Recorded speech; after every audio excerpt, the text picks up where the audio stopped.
For decades, scientists thought they understood the genetic blueprint of Mexican populations. But new research from 2025 and 2026 has revealed something far more complex and far more interesting, hiding within the DNA of millions of people. What they discovered isn't just rewriting textbooks, it's fundamentally changing how medicine treats entire populations. And the implications are absolutely staggering. This isn't hyperbole. This is the kind of discovery that forces us to completely rethink how we approach healthcare, genetic research, and our understanding of human ancestry itself. The data emerging from these studies is reshaping the very foundation of personalized medicine and opening doors to treatments and preventive strategies that were previously impossible. When we think about Mexican ancestry, most people picture a straightforward story. Spanish conquistadors arrived, intermarried with indigenous populations, and over time, a mestizo culture emerged. It's a narrative that works for history class, but it completely misses the genetic reality. Because the truth is, Mexico's genetic landscape is nothing like the simplified version we've all been taught. And now, for the first time, scientists have the tools and the data to reveal what was always there beneath the surface. The research coming out of institutions across Mexico, the United States, and internationally represents some of the most comprehensive genetic studies ever conducted on a population. The Mexican Biobank, a massive repository of genetic data from over 6,000 individuals spread across the country, has become the centerpiece of this revolution. What researchers found when they analyzed this data was stunning. They discovered that Mexican genetics isn't just a blend of 3 ancestries. It's a tapestry woven from dozens of different indigenous groups, each contributing unique genetic variations, each leaving their fingerprint on the modern Mexican genome. Think about what that means. Mexico isn't one genetic entity, it's a federation of genetic identities. When you look at someone from central Mexico, you're looking at someone whose ancestry is shaped primarily by Nahua peoples. Travel south to Oaxaca, and suddenly the genetic signature shifts to Zapotec ancestry. Head to the Yucatan Peninsula, and Maya ancestry becomes the dominant indigenous component. This isn't poetic license. This is what the data actually shows. The indigenous genetic map, when scientists laid it out, resembled a geographic map of Mexico itself. Ancestry follows the land. Geography determines genetics. But here's where it gets really interesting. These differences aren't just academic curiosities. They have real measurable impacts on human health. And this is where the 2025 and 2026 research becomes revolutionary. Scientists discovered that regional differences in genetic ancestry directly correlate with major differences in how bodies function. The most dramatic example involves something as fundamental as how your lungs work.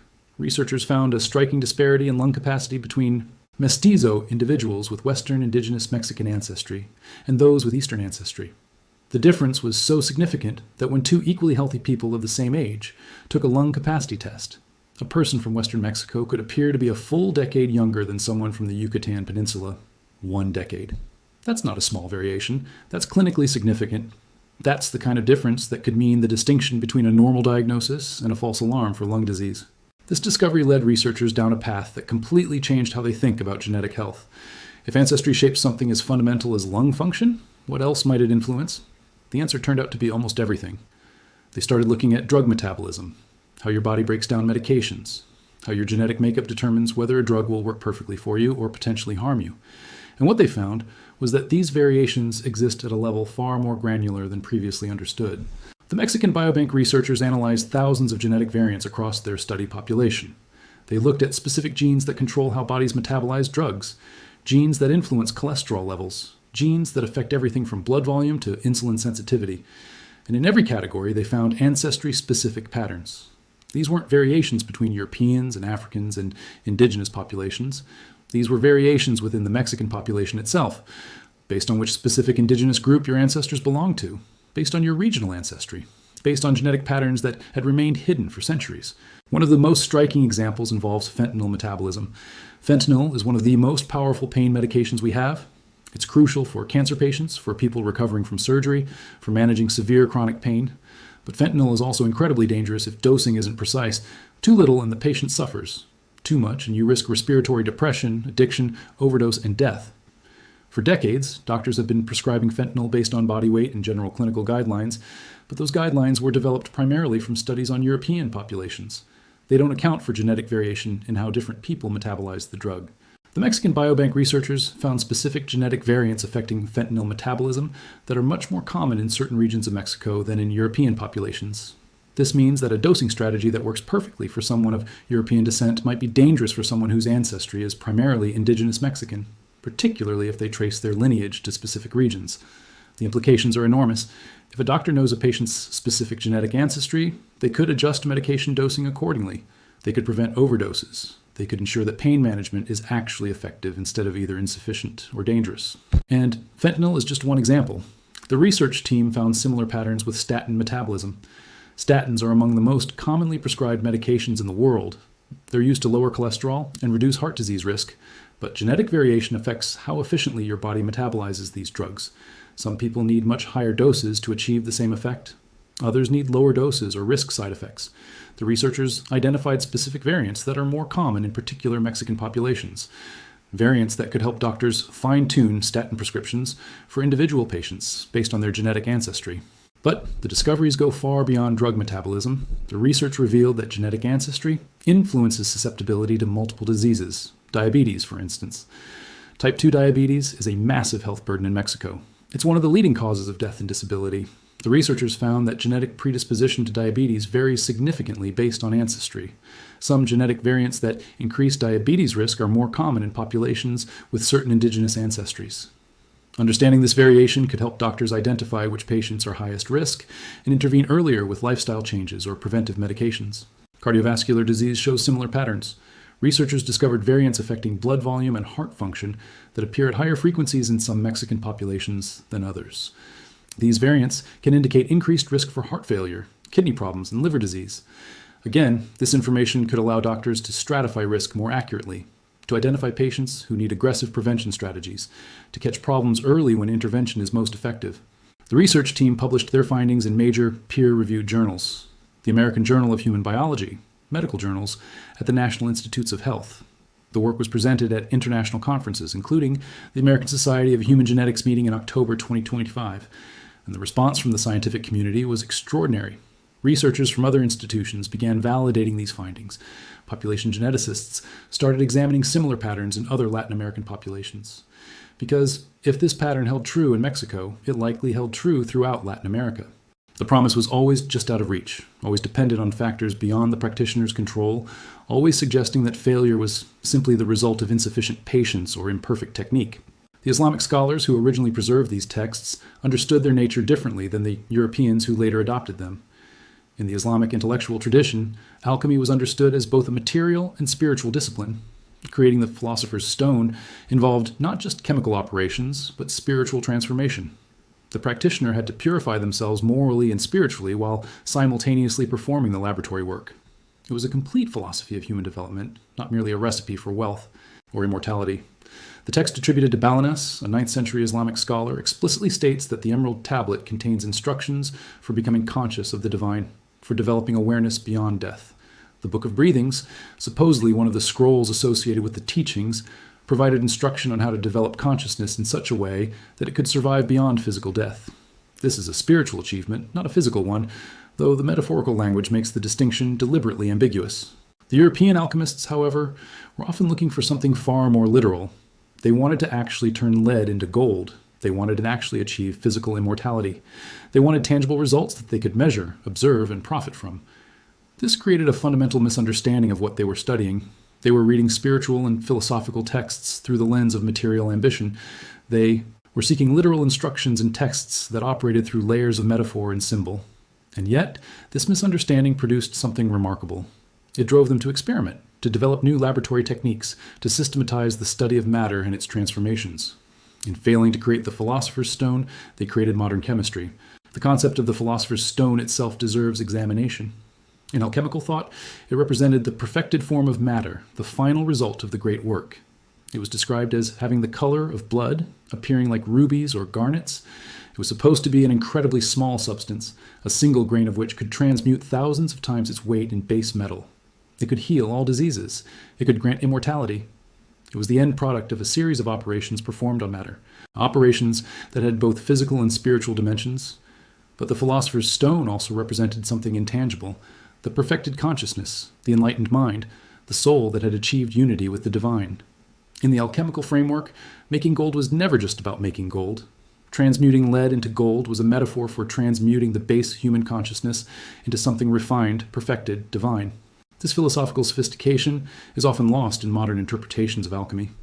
Contemporary commentators frequently dismiss alchemy as simply the pursuit of wealth through transmutation, treating it as primitive chemistry or outright fraud.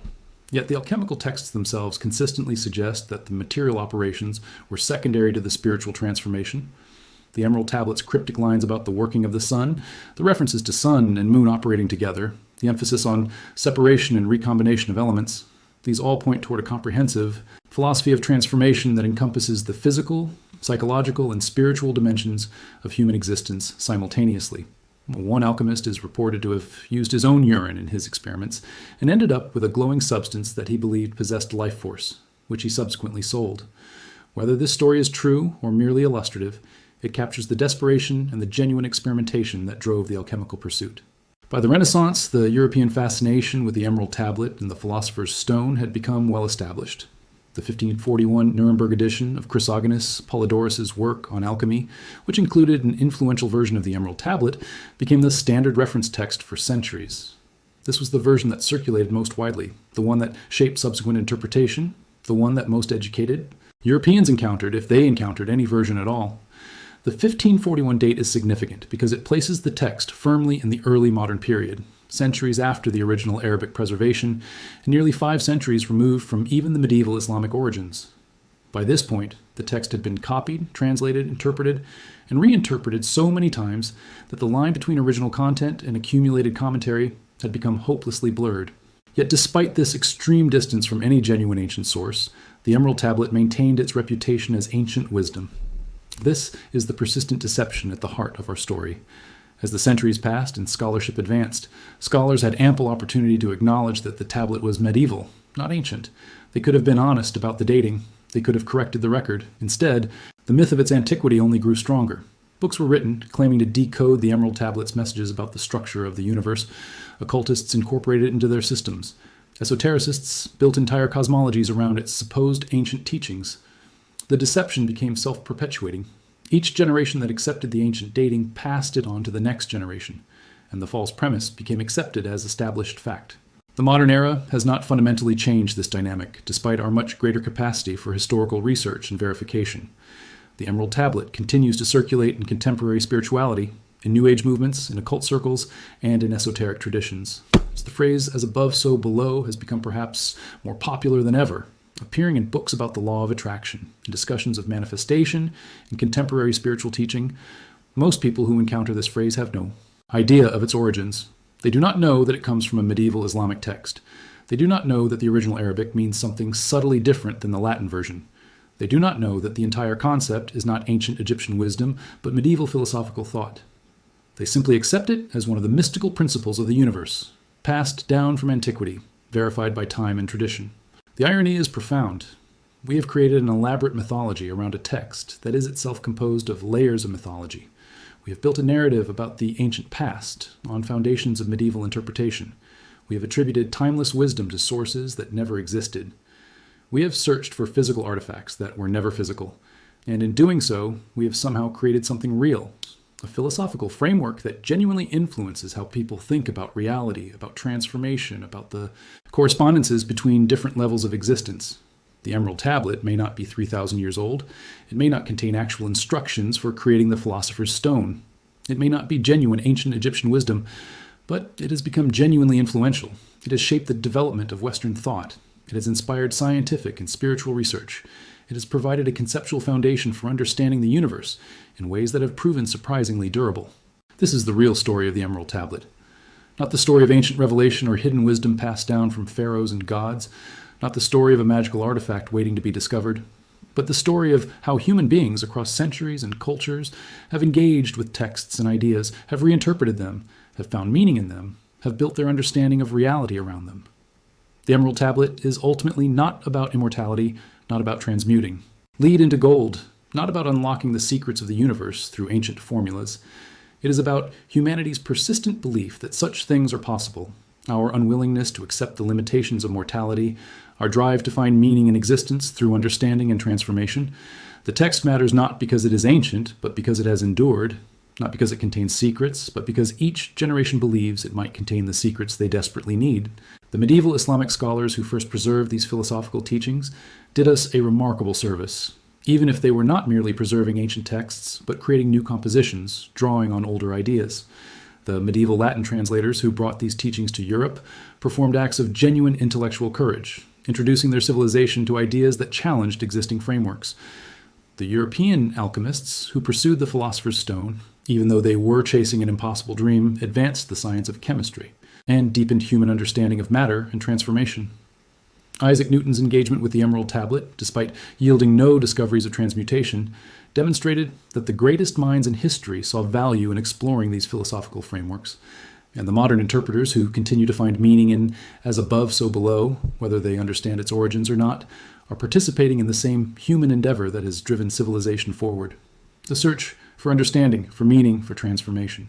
The real formula for immortality, if there is one, is not hidden in the Emerald Tablet. It is not a physical substance that can be created in a laboratory. It is not a technique that can be mastered through study. It is the simple fact that ideas persist, that knowledge passes from one generation to the next, that meaning is created and sustained through engagement and interpretation. The Emerald Tablet lives on not because it is ancient, but because people continue to find resonance in its cryptic lines. The philosopher's stone is real as metaphor, as symbol, as a representation of the perfected consciousness that each generation seeks to achieve. The immortality promised by these teachings is the immortality of thought itself, the continuation of inquiry and understanding across time. This was the true secret hidden within the text all along. Not ancient wisdom, but the timeless human capacity to create meaning, to transform understanding, to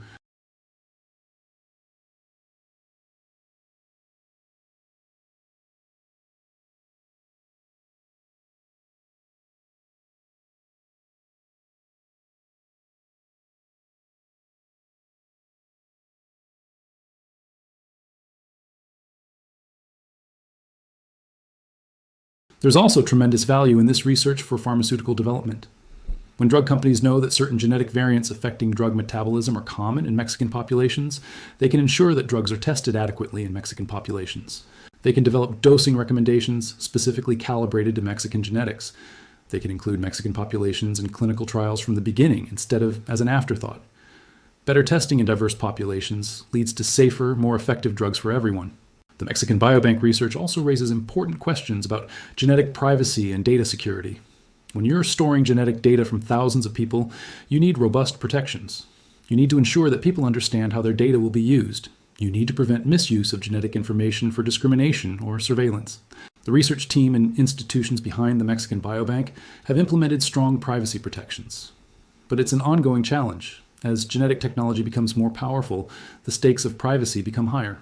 We need policies and practices that protect individual privacy while allowing beneficial research to proceed. There's also the question of benefit sharing. Research in developing countries has historically benefited wealthy, developed nations more than the population studied. Drugs developed from research conducted in Mexico might be expensive and unavailable to Mexican patients. The Mexican Biobank researchers are committed to ensuring that research benefits Mexican populations, that genetic discoveries lead to improved health care for Mexicans, that pharmaceutical developments are accessible and affordable, that the data generated contributes to building Mexican medical expertise and infrastructure. This is ethical research, not extractive research. Looking forward, the implications of this research are vast. As genetic technology continues to improve, researchers will be able to identify more and more genetic variants affecting health. They'll be able to understand ancestry-specific effects of thousands of genetic variants. They'll be able to develop increasingly precise, personalized medicine approaches. They'll be able to explain more of the variation and how different people respond to diseases and treatments. The Mexican Biobank and similar projects provide the foundation for this progress. We're also seeing increased recognition among researchers and doctors that human genetic diversity is greater than previously understood. That studying genetics in diverse populations reveals patterns that studying only European populations would miss. That personalized medicine requires understanding genetics across all human populations, not just some populations. This is leading to a broader shift in how genetic research is conducted, more investment in studying diverse populations, more partnerships between researchers in wealthy nations and researchers in Latin America, Africa, and Asia, more recognition that human genetic knowledge should be truly global. The Mexican Biobank research also challenges outdated ideas about race and genetics.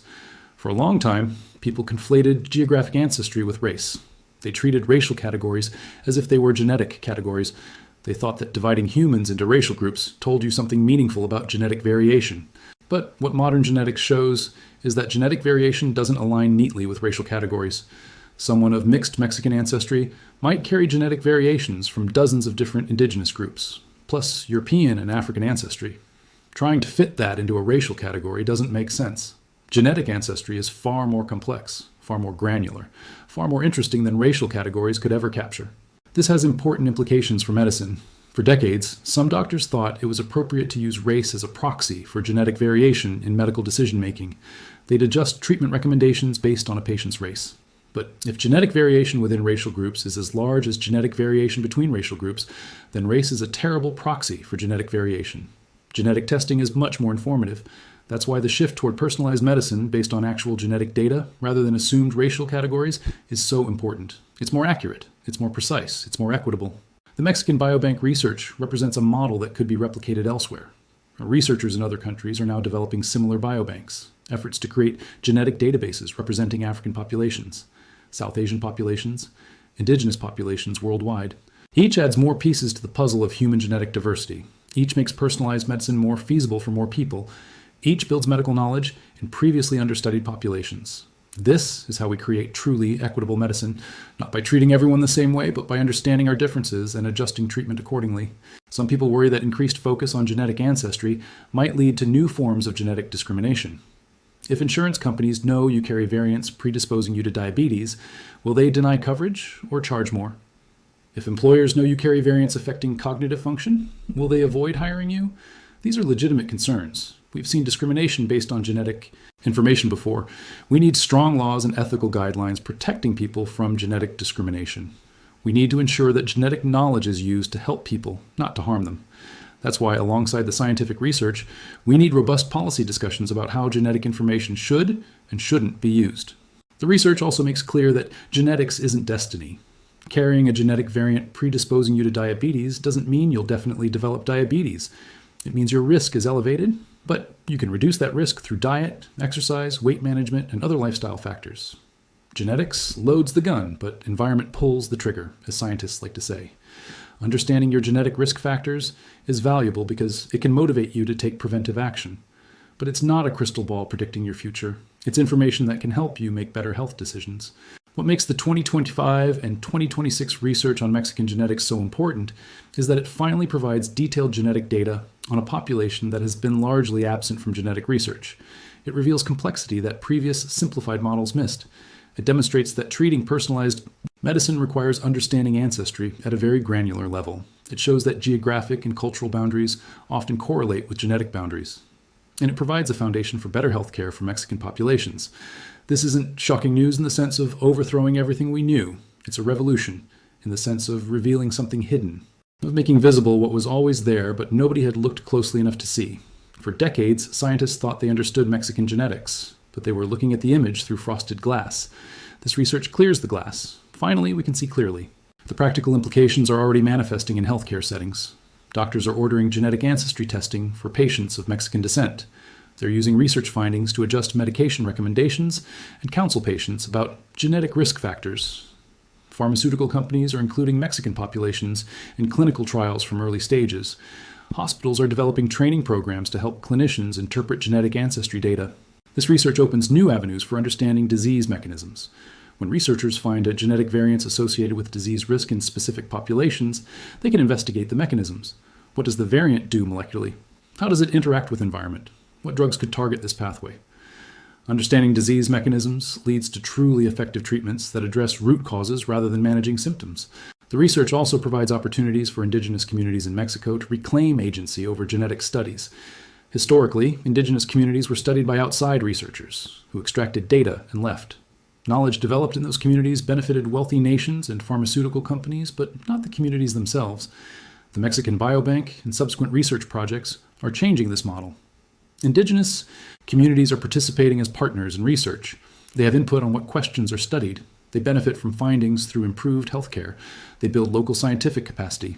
This is ethical research that respects community sovereignty and ensures that genetic knowledge flows in all directions, not just from indigenous communities to outside researchers. Educational implications are significant as well. Medical schools across Mexico and Latin America are incorporating this genetic knowledge into curricula. Future doctors in the region will understand genetic ancestry at granular levels. They'll know how to interpret genetic data for their patients. They'll understand personalized medicine principles from the beginning of their training. This builds local expertise. It reduces dependence on outside researchers to interpret genetic findings. It ensures that genetic knowledge stays in the communities where it's most relevant. It accelerates the pace of innovation in developing genetically informed treatments specific to Latin American populations. This research contributes to precision public health.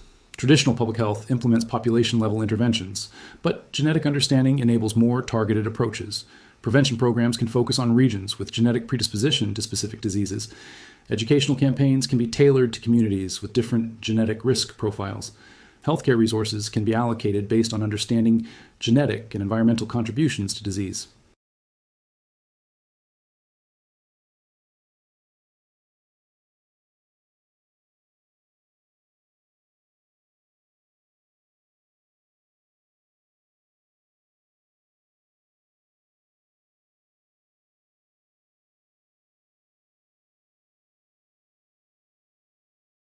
Questions about genetic enhancement and future implications are also worth considering.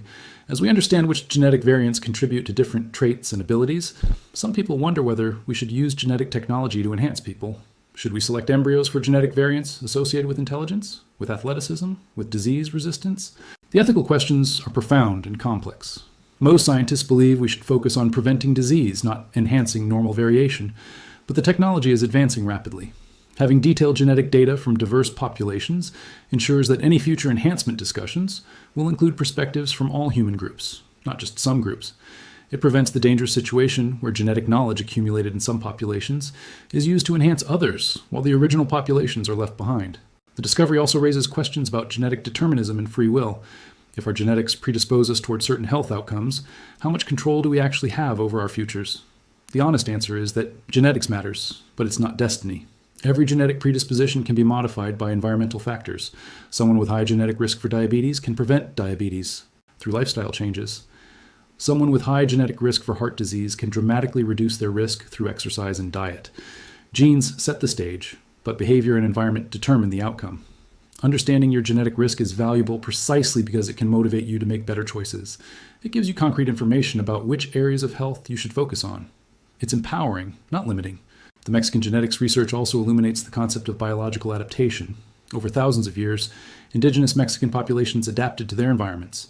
Populations in high-altitude areas developed genetic adaptations for lower oxygen. Populations in different climatic regions developed adaptations for temperature regulation and sun exposure. Different diets led to adaptations in how bodies metabolize different foods. These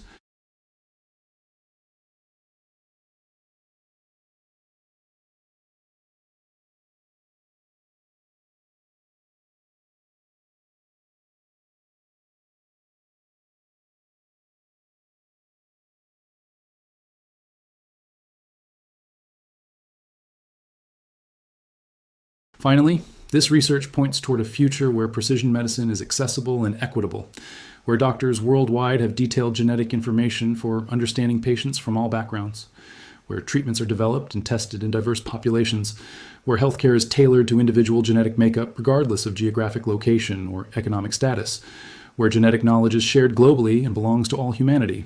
We're not at that future yet, but the Mexican biobank research and similar projects around the world are building the foundation. They're demonstrating what's possible when we invest in understanding genetic diversity. They're showing that inclusive research produces better science and better health outcomes for everyone. The story of Mexican genetics is really the story of human genetic diversity finally being studied and understood with the depth and rigor it deserves. And that story is just beginning.